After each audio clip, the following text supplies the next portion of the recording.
Hello everybody, welcome to Pencil College.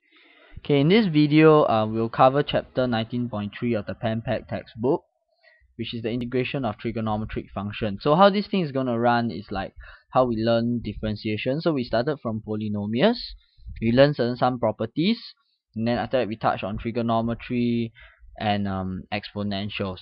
Okay, like how we learn differentiation. So here are some of the lesson objectives. We have to learn how to integrate sine ax plus b, cosine ax plus b, and secant square ax plus b.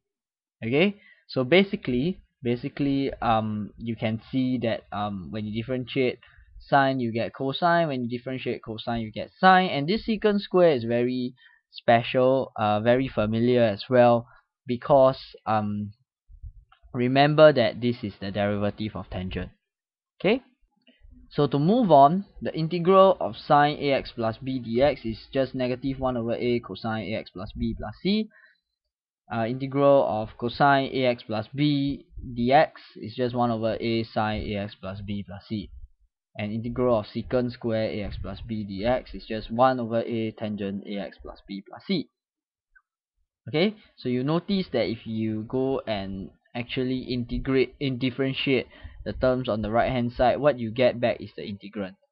Okay, and this 1 over a, this term 1 over a over here actually came from, because if you had differentiate cosine ax plus b, then you get extra a coming out. Okay, negative sign differentiating cosine, get negative sign. Okay, so the negative compensates for that as well. Okay, so it's just really just the reverse. Okay, maybe we can illustrate this with an example. So we were to integrate the function y equals to sine 5x plus 3, and then determine the nature of stationary turning points at the integrated function. So let's say y is equals to sine 5x plus 3. Then if I have to integrate sine 5x plus 3 dx, this will give me cosine 5x plus 3, and then it is also a negative cosine actually, and then divided by 5. So this is the 1 over a is 5, right? Plus c, limits, this is our constant of integration.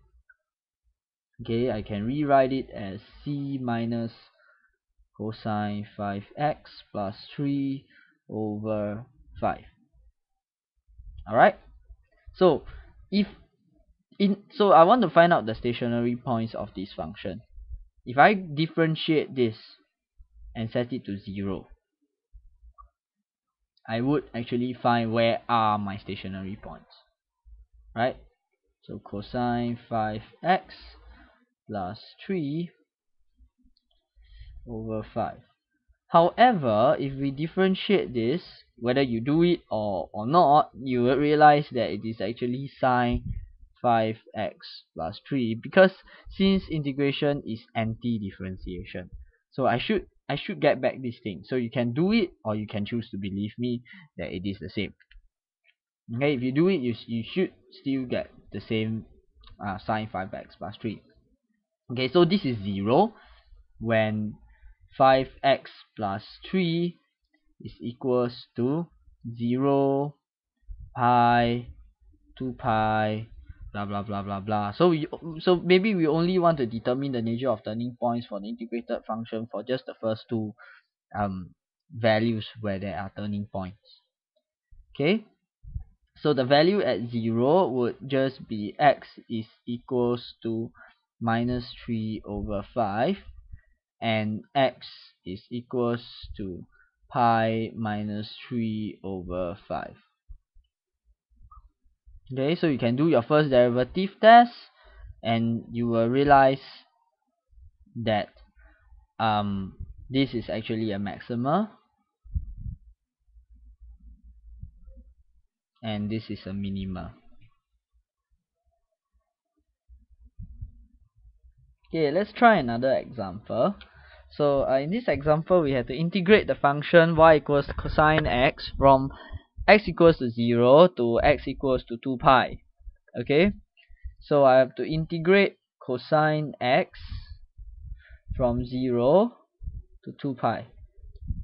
Okay, dx, and then this will be equals to sine of x from 0 to 2 pi. Okay, and then this is sine 2 pi minus sine 0. Okay, sine 2 pi is 0, sine 0 is also 0, so it is 0. Okay, but why is it 0? Okay, so if we look at the graph, it will be this, right? Oops, this is the graph of sine x, but we are not concerned about sine x, we're concerned about cosine x. Okay, see. So cosine x looks like this from 0 to 2 pi. So this is 2 pi. And then you realize that actually this area and these two areas add up together will be the same. Okay, and so therefore this is actually considered negative area, and this is positive areas. Okay, so if you add them all together, you would actually get 0, because these two will just tend to cancel out each other. Okay, well, you can try to do just to 2 pi over 2, and then you will realize that there's actually area. Okay, so from 0 to pi over 2, you realize that there's area, so this will be 0, right? And from 0 to pi over 2, you realize that this part you get 0, and then this part you get 1, so you get a certain value. Okay, 0 and 1, sorry, then you get a value of 1. Alright, okay, so in this video we have learned how to integrate these three kind of trigonometric functions. Okay, I think you should also try certain question in the textbook where there is a secant square. Okay, so this is very clear cut, it's just tangent because we did not try it over here. With that, I thank you for watching this video. I hope you enjoy it.